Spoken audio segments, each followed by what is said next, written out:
Well, hello, everybody, and welcome to today's Business Spotlight. I'm your host today, Todd Rodden. I'm a certified executive and business coach. I own Aspire Action Coach based in the Dayton, Ohio area. And we got an exciting story here. We got Anthony Thomas, a serial entrepreneur, somebody who's really, focusing on managing multiple businesses and really creating opportunities in the market that he's serving here as well. So for those first-time viewers, we're thrilled to have you join us. We hope you go ahead and subscribe to the Business Spotlight channel, so that way you'll receive future messages from other very interesting, intriguing business owners and leaders, such as you're going to hear from Anthony here today. So, Anthony, again, we're excited to have you here with us. Maybe take a minute, introduce yourself, and share a little bit around the three different types of businesses you have. You've got a couple restaurants, you've got barber shop, barber lounge. It's more than a barber shop, and other things going on in the community. So, Anthony, introduce yourself. Hi, I'm Anthony Thomas. Consider myself a serial entrepreneur. I'm the owner of Taco Street Co., which is located at 1100 West 3rd Street. Lux Barber Lounge, which is located at 1115 West 3rd Street. And the upcoming XO Burger Vibes and Cocktails, which will be a full-service restaurant, and that's located at 1171 West 3rd Street. So, Anthony, how'd you get started? Right, you only got three businesses. Maybe talk a little bit about kind of your journey as being an owner, an entrepreneur.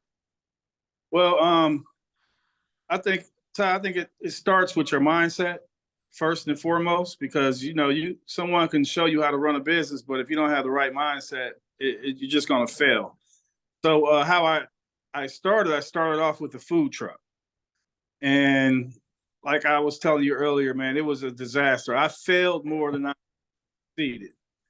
And I just didn't. When I started the food truck, everything that could go wrong went wrong on that grand opening. My fryer broke down. I didn't do a proper analysis of my market base of the customers. And had I known that they didn't like corn tortillas, it probably would have went a lot smoother, but no one liked the tacos. My signature taco, which I needed a fryer for, I couldn't serve that because the fryer was broken down. So how I overcame that challenge was the very next day I went and got that fryer fixed. I put a social media post out that I was giving away 1,000 tacos for free. So I parked in Right Dunbar and I gave away 1,000 tacos, which would have been my signature taco that got Taco Street started, and that's the Taco Street Classic. So I'll describe what that taco is. It's my mom's recipe. I've eaten them my whole life. So what we do, we take a corn tortilla and we deep fry it. So it's not, the texture isn't like a Taco Bell texture. It's a little different. So we would deep fry that taco. We load it up with ground turkey, lettuce, tomato, cheese, sour cream, and we have a signature sauce that we put on it. So once the customers got a taste of it, man, it was a hit. So that was the launch of Taco Street. Yeah, and for those who are watching this, I encourage you to go to their website, tacostreetco.com, because you will be instantly hungry after you see some of the pictures of the tacos that Anthony is referring. So that grand opening, it sounded like almost everything that could go wrong went wrong, but you pivoted. Was it the next day you did the 1,000 free tacos? Well, it was the day after that, because the next day I had to get the fryer fixed. Okay. So I got, and it's a lot of prep work with doing 1,000 tacos. So all that day we prepped. And the day after that, we launched out. We were ready. I was ready for whatever to come my way. I just couldn't accept failure. I just couldn't accept failure. I put too much sweat and tears into this business. I built my own food truck. I used to build fire trucks at a company in Urbana, Sutphin. So I was building $1 million fire trucks. Food truck was a cinch. It was so easy to do. I built a food truck with no problem. So with me putting all this hard work into this business, I just couldn't accept failure. And I knew what I had. I knew the product that I had people would love, but they hadn't got a chance to really taste the true taste of Taco Street. So once we let the customers get a taste of that, man, it was over with. Okay. And shortly after that, I was talking to someone yesterday about being prepared for the opportunity when it arises. So I was walking through the Fairfield Mall one day, and the old Wayback Burger was closed down. So I went to the mall office and I inquired about the Wayback Burger location. And the opportunity just fell in my lap because just so happened that Wayback Burger walked out during COVID. And I was just at the right place at the right time that they had to file a lawsuit to be able to get the space back. Because once you sign a lease, that's yours. You have to go through the proper I don't know what word I'm looking for, but anyway, you have to take it to the courts to be able to get the property back. So once they got the property back, it was probably a week before I asked, and they said, "Hey, if you are you ready to do this, and do you have the funds to do it?" And we worked out the details. It was a specialty lease because I was a small business, and I think that opportunity taught me so much about business because I was in a corporate setting. So going from a food truck to a corporate setting is like boot camp. I mean, it prepares you for everything because now you're competing with Chick-fil-A, you're competing with Charlie's, you're competing with all these other corporate restaurants. So you really have to have your stuff together. I love that story. So you go back to that grand opening that went completely sideways for you, Mhm. but be easy to be down in the dumps around that. You put a lot of energy into that, but you quickly, as soon as you could, you pivoted. And changed, did the 1,000 free tacos, and then things took off from there. Yeah. So many great lessons learned there for those folks who are listening to your story here. So you also mentioned about understanding what your customers preferred, right? And some learnings there. So how did you go about understanding that, and how do you continue to do that, especially as you have these other lines of business as well? Okay, so I listened to the customer first and foremost. I listened to the feedback. I would ask questions. What didn't you like about it, or how could I make it better? I would ask all the customers that, and they was like, "Well, we like flour tortillas. Like we don't like that corn tortilla." Gotcha. Okay, gotcha. So then I would look at all the other taco restaurants like Dados, like Agave and Rye. I would look at all the successful other taco restaurants and see what they were doing. And I would just duplicate. I mean, I would just duplicate because every book that I've read, all the successful entrepreneurs, they don't reinvent the wheel. They just make the wheel better. So everyone is really just pivoting off of everyone else. And I read a book called Think and Grow Rich by Napoleon Hill. Yeah. One other books I noticed, they all are talking about Think and Grow Rich. Most of them have something about Think and Grow Rich in their book. And so it just a light bulb just went off like, hey, don't try to invent something different. Do what works. And that's been my system since I started Taco Street. Do what works. Because the person before you was successful for a reason. And so that's been my thing is to just not, I wouldn't say copy, but just try to make what the last person did better. Don't try to rebuild the whole thing. Just make it a little bit better and make it your way. So so do what's working, but do it a little bit better. Yeah. So then how do you separate yourselves then from those other competitors? What makes you unique then? Okay, so I look at their weaknesses also. So what I do different at Taco Street is everything is fresh. Everything's our meat are never frozen, and we make our sauces fresh. We don't buy anything prepackaged. I have my own seasoning, And I believe in systems. So what makes Taco Street run smooth is because, and I don't care what day of the week you come, the food is going to taste the same. It's going to taste the same every single day. You're not going to get this taste yesterday and this taste tomorrow. You're going to get the exact same taste. So what I've been good at is creating systems. So what I would do is I would make a 5-gallon batch of seasoning, and it's measured. No one knows the recipe of the seasoning but me and my manager. So you might put 4 cups of this seasoning on 10 pounds of ground turkey or 10 pounds of chicken. And so now you get to the point where the taste is always going to be the same. We cook it at the same temperature. We leave it on the grill at the same amount of time. And we train each employee that's on the grill how to make the food, and it'll taste the exact same every single time you come out and eat. So that's right. That right there has been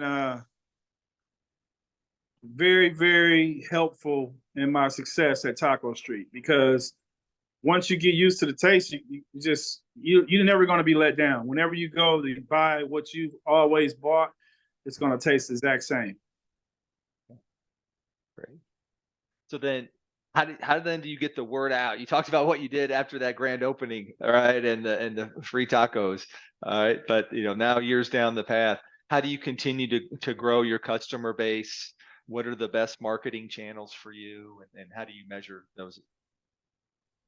Okay, so I would say 85% of my customers are African American.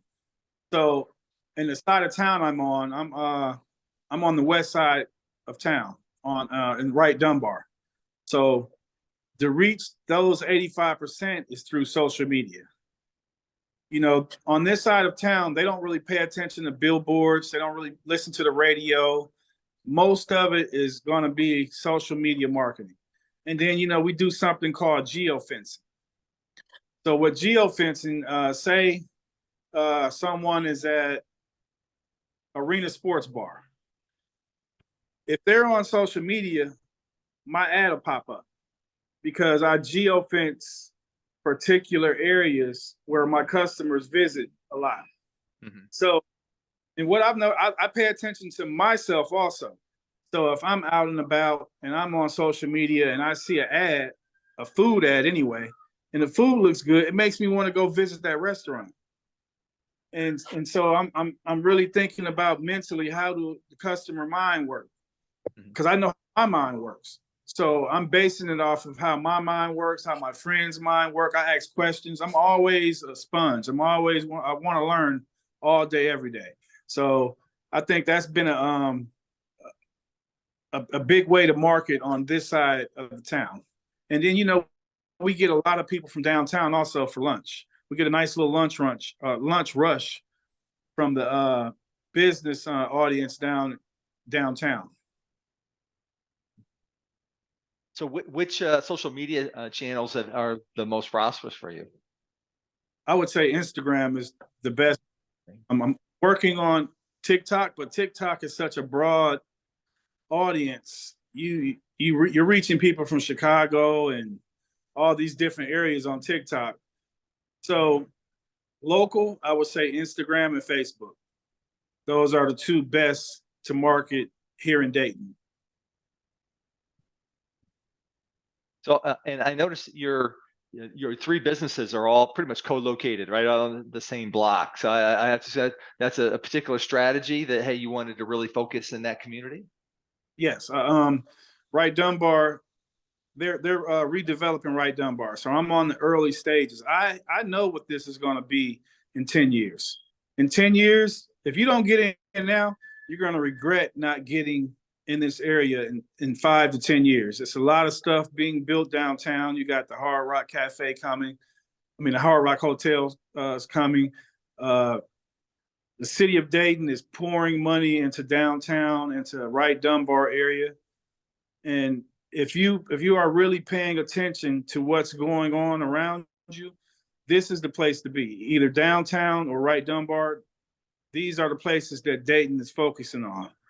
So I had to get down here some kind of way. So that's been my thing. And I have a mentor. He's a real estate developer. He owns the food hall that I'm located in, and he also owns this building that I'm in right now, XO Burger. His name is Larry Dillon. He's been my mentor, man. He's helped me in so many ways. I'm so grateful that I've met him because he's taught me a lot about business. He's not so much of a operations guy. He's a behind the scene type of paperwork guy, business, and how do you get this accomplished, and making this happen, and mindset, and just he helps me with my mindset on how I should look at if something doesn't go my way. He tells me, hey, don't worry about that. It's always another opportunity around the corner. That opportunity wasn't for you. It's another opportunity around the corner that's waiting for you. You just got to go out there and get it. And then, he teaches me how to be prepared for the opportunities when they arise, because opportunities occur every day for each and every one of us, but all of us are just not ready for them. Mm-hmm. So he teaches me how to be ready for the opportunity. So you talk about when those challenges come your way and then trying to find the opportunity. So maybe share with us, hey, what's in the last couple of years, what's been one of the big challenges that you've had to overcome and turn into an opportunity? Being a small business, wanting to grow faster than I can. And I wouldn't say I failed at the Fairfield Mall. I would say that when you're competing with corporate business, like Chick-fil-A, they have a farm. So their food cost is so low that competing with them price-wise is impossible, because their profit margin is still good.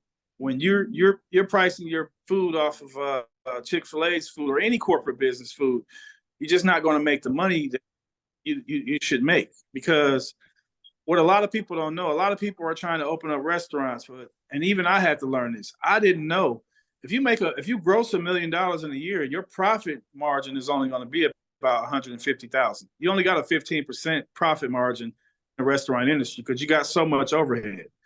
You got payroll tax, you got rent, you got CAM fees, you got electric and gas fees, you got employee costs, employee taxes.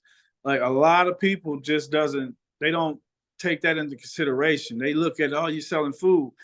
And I've seen that with a lot of food truck owners. You don't have any overhead in the food truck. You got gas and your food costs. And if you're going to pay an employee or something, but other than that, you don't really have an overhead. When you jump into a brick and mortar, man, your overhead skyrockets. So you really have to buckle down, sit down, do your books. You need a bookkeeper. You got to keep track of all your receipts and what you're spending, because you're going to get employees that drop food. That's food waste right there. That costs. Every time someone drops something or messes up the order, that costs. That's going to affect your bottom line. And I didn't know all that until I actually jumped into it head first. So I've learned. I've been in business 3 years now, and man, I've learned so much. It's an ongoing learning experience, I tell you. It really is. But I wouldn't change it for the world. I love it. I love helping people. I love creating opportunities. When I first started, the scariest thing for me was having people depend on me. Like, these people really depend on you to pay their rent, to take care of kids. And that was the scariest thing ever for me, to know that these people are really dependent on me to succeed, for them to be able to put food in their kids' mouth. So that leads exactly into team. So maybe explain your team and what you've learned about building and leading teams during the 3 years you've had. I'm not a micromanager at all. I let people make mistakes, because if you have to let them make mistakes, and then, it's so hard to find good employees nowadays. So what I do is I let people make their own mistakes. I'm going to mess up an order. You're going to do this, but about it. We have a team meeting every morning. I come in every morning at 8 a.m. So this is my routine. I go to sleep at 10 o'clock at night. I'm up by 6 o'clock in the morning, and I get my day started. I'm in the restaurant by 8 a.m. I meet my manager, and then the other employees will come in around 9:30, 10 o'clock. And I would go over how did they close last night? What problems occurred? Did any problem occur? How, excuse me, how clean is the restaurant? Because I'm real big on cleanliness because you got food in there. So I'm not the type of owner that micromanages. I don't like people over my shoulder telling me what I did wrong all the time. You know, it's a way that you can talk to people and let them know, like, hey, we should do it this way, man, because you know it'll work better for you. It'll work better for the team. You know, it takes a load off of your manager, and I've been successful doing it like that. My employees been with me from day one. I mean, you know, the restaurant is a very high employee overturn. So you'll go through so many employees, and I've been through a lot of employees. But my main guys, I have three main people, and they've been with me since the Fairfield Mall, and they're still with me to this day. So, you know, given that you're in an industry with a lot of turnover, as you mentioned, so how have you one retained those main people, and then how do you find other good employees? Right? I mean, that's a common struggle. Well, word of mouth, like bad press travels, like bad travels. I mean, you know, negativity travels faster than positive. But when my employees talk about the business, you can see the passion. Like my manager cared just as much about Taco Street as I do, maybe more. To be honest, like he may care a lot, a little bit too much. He because it's his life. He's done it so long. He loves what he do. So with his name is Dwayne Walker, but he loves taco. He lives and breathes Taco Street. He even comes up with ideas, and if they're good ideas, I let him run with them. I mean, he's going to be the one that runs Taco Street when I'm down here. I mean, he does it now, but I've kind of trained him to be able to run it where I wouldn't have to be there. And hopefully one day I want that to be his one day. I think he deserves it because this XO Burger will be a full-time job for me because it has 2 bars, and that's something I'm gonna have to learn also. I hired a guy to train me how to run the bar. The restaurant part, I think I got that pretty much. It's the bar part that it's going to be a challenge for me because I've never ran a bar. So as you look ahead, what's the number one challenge you see ahead of you? Yeah. So if I could give you some magic powder that you could sprinkle on that one problem and make it go away, what would be that problem area? Managing all these different personalities, managing this full service restaurant. I'm ready for it. I'm prepared for it, but I know this is going to be a lot of work. I know for sure it's going to be. I'm not coming into this thinking that it's going to be a piece of cake. I know it's not. It's no way it could be. I mean, I have a bar upstairs. I have a bar downstairs. I have a big full kitchen. I have 4 restrooms. Before, I've never had to make sure the restrooms are clean or stock the paper towels or the toilet paper. I've never had to worry about that. I've always been in an environment where I was a vendor. So I was in a food court at the Fairfield Mall, and I'm in a food hall now for Taco Street at West Social Tap and Table. Well, this is all mine. I'm responsible for it 100%. So I'm not coming in this thinking that it's going to be a piece of cake. I know it's not. But I'm prepared for all the obstacles that I'll endure. So I think that's going to be my biggest challenges is running that bar and managing all these different personalities. So what's your vision for the future? I mean, you've already got a couple businesses in place. You got the XO Burger getting ready to launch, which you mentioned is this full service, including the bars. What do you see 3-5 years down the road? Um, I want to take Taco Street to Columbus and Cincinnati, and I want it to be a full service restaurant. I don't want to be back into a vendor type of location. I want it to, I want to be like Agave and Rye. I want something where you can come and sit down and you can go drink on the fancy margaritas and eat the good food and this ambiance that makes you want to come down, stay, go on a date, drink good margaritas, eat good food. That's what I ultimately want. And those are good pairings together, that's for sure. So again, you've started up a couple different businesses. You've got a great journey here that you've shared. What's the one lesson you'd like to share with other business owners? We got a lot of folks who listen to these stories. What advice, who are newer to their business leadership journey? What would you want to tell them? Get a mentor. Make sure you get a mentor, a business coach, because it's easy to pick up on bad habits, and you'll think those are good habits, but they're detrimental and damaging to your business once you get into those habits. So I would always get a mentor or a business coach. That's number one. Like, people don't understand how hard it is to find a mentor or a business coach. It's easy. It's not hard at all because it's people all around you. And what I've noticed about business coaches and mentors, they don't mind helping you if you ask. Like, but you have to ask. Yep. Like, a lot of people are willing to help you, but you just have to ask. A lot of people aren't open to help. They think they got it figured out, and we don't. We don't have it figured out. Just because you own a business doesn't mean you got it figured out. It's a guy that's been running a business like you. You've probably been doing this 30 years, 20, 30 years.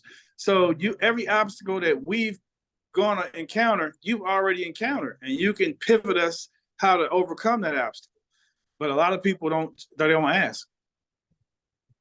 Great advice. So before we go to our final question today, what are the best ways for folks to stay connected with you, learn more, and follow your journey?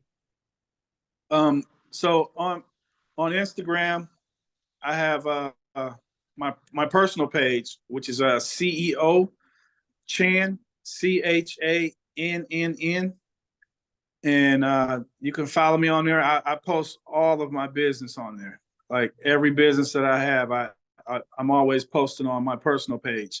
But I also have an Instagram for each business also. I have an XO Burger 937 on Instagram and Facebook. Taco Street Co. on Instagram and Facebook.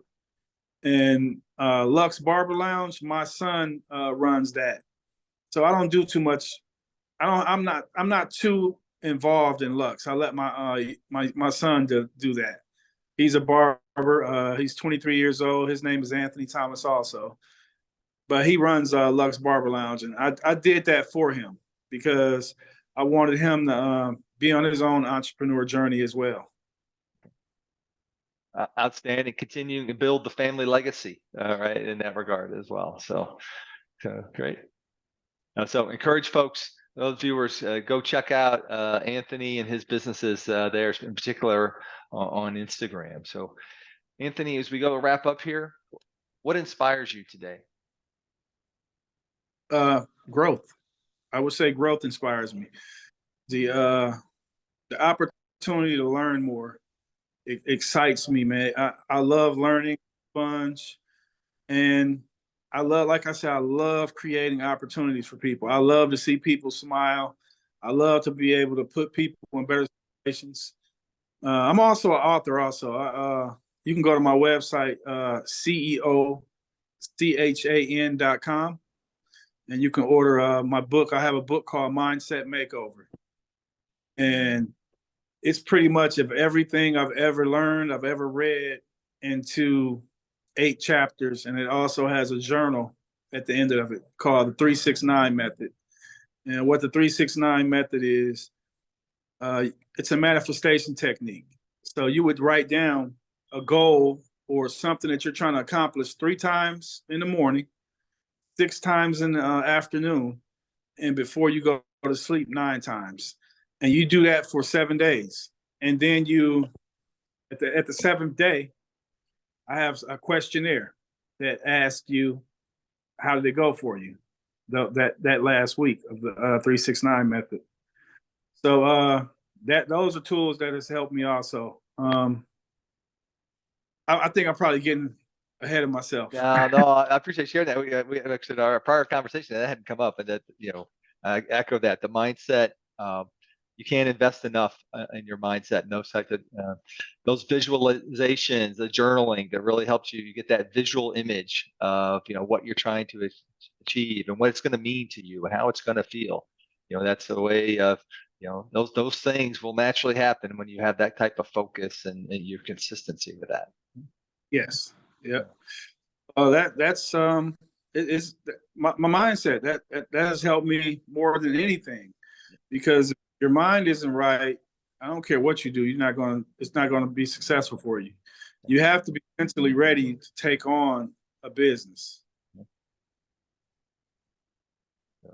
Well, Anthony, thank you for sharing your story. You was definitely like a Renaissance man, right? Of a serial entrepreneur, different lines of business. You're making an impact in the community. You're kind of focused close to home there in an area that is going through tremendous revitalization. So you're going to be on the ground floor of making that happen, as well as being an author as well. So thank you for sharing your story. I'm excited to follow you and see what the future has in store, because it's going to be great things. So for our viewers, again, thank you again for joining us and taking time to listen and learn from Anthony's story. Again, I encourage you to check him out, as well as his businesses at the websites we reference. So again, thank you all. I encourage you to go ahead and like this episode, and also, again, a reminder to subscribe to the Business Spotlight channel. Thank you all, and have a terrific day.